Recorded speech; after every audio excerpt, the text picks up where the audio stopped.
दोस्तों स्वागत है आपका हमारे देवभूमि एजुकेशन पॉइंट चैनल पर। हर साल 14 सितंबर को हिंदी दिवस के रूप में मनाया जाता है। ये दिन खास तौर पर हिंदी के महत्व को समझाने और इसे बढ़ावा के मकसद से मनाया जाता है। लेकिन क्या आपने सोचा है कि आखिर इस दिन को मनाने के लिए 14 तारीख ही क्यों चुनी गई? अगर नहीं तो चलिए आज हम आपको बताते हैं इसकी वजह और इससे जुड़ी हुई कुछ दिलचस्प बातें। हिंदी भारत में सबसे ज़्यादा बोली जाने वाली भाषा है। देश के कई राज्यों में लोग इसका इस्तेमाल करते हैं। आम बोलचाल के लिए भी हिंदी सबसे ज़्यादा इस्तेमाल की जाती है। वहीं बात करें दुनिया की तो मैंडेरिन, स्पेनिश, अंग्रेजी और उसके बाद हिंदी दुनिया में चौथी सबसे ज़्यादा बोली जाने वाली भाषा है। ऐसे में हिंदी के महत्व को लोगों तक पहुंचाने और इसे बढ़ावा देने के मकसद से हर साल 14 सितंबर को हिंदी दिवस मनाया जाता है। दोस्तों इस खास मौके पर आज जानेंगे कि आखिर हिंदी दिवस मनाने के लिए 14 सितंबर की तारीख ही क्यों तय की गई। साथ ही हम यह भी जानने की कोशिश करेंगे कि हिंदी का नाम हिंदी क्यों पड़ा। 14 सितंबर को हिंदी दिवस मनाने की एक नहीं बल्कि दो वजह हैं। दोस्तों दरअसल ये वही दिन है जब साल 1949 में लंबी चर्चा के बाद देवनागरी लिपि में हिंदी को देश की आधिकारिक भाषा घोषित किया गया था। इसके लिए 14 तारीख का चुनाव खुद देश के पहले प्रधानमंत्री पंडित जवाहरलाल नेहरू ने किया था।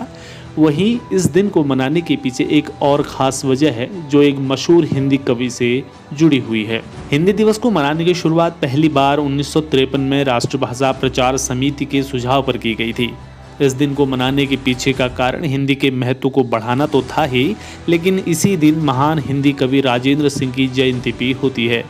भारतीय विद्वान, हिंदी प्रतिष्ठित संस्कृतविद और एक इतिहासकार होने के साथ ही उन्होंने हिंदी को आधिकारिक भाषा बनाने में अहम भूमिका निभाई थी।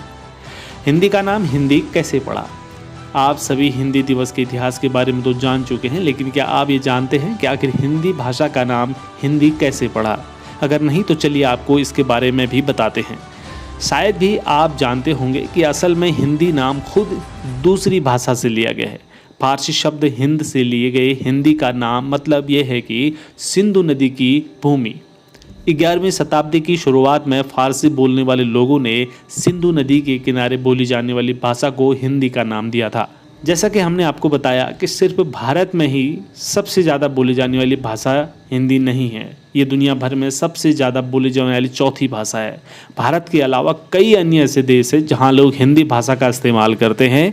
इन देशों में Nepal, Mauritius, Fiji, Pakistan, Singapore, Trinidad Tobago, Bangladesh आदि इसके अंतर्गत आते हैं। वहीं अगर देश की बात करें तो भारत में उत्तर प्रदेश, उत्तराखंड, बिहार, झारखंड, मध्य प्रदेश, छत्तीसगढ़, हरियाणा, दिल्ली, राजस्थान, हिमाचल प्रदेश में हिंदी भाषा का इस्तेमाल किया जाता है। तो दोस्तों आज के इस पॉडकास्ट में हमने जाना कि हिंदी की शुरुआत कैसे हुई, हिंदी दिवस मनाने के पीछे क्या कारण है, 14 सितंबर को ही हिंदी दिवस क्यों चुना गया। इसके हमने एक नहीं दो कारण आप लोगों से साझा किए और साथ ही हमने इस बात पर भी चर्चा की कि हिंदी नाम कैसे पड़ा। तो इस वीडियो में इतना ही दोस्तों, नेक्स्ट वीडियो मिलेंगे।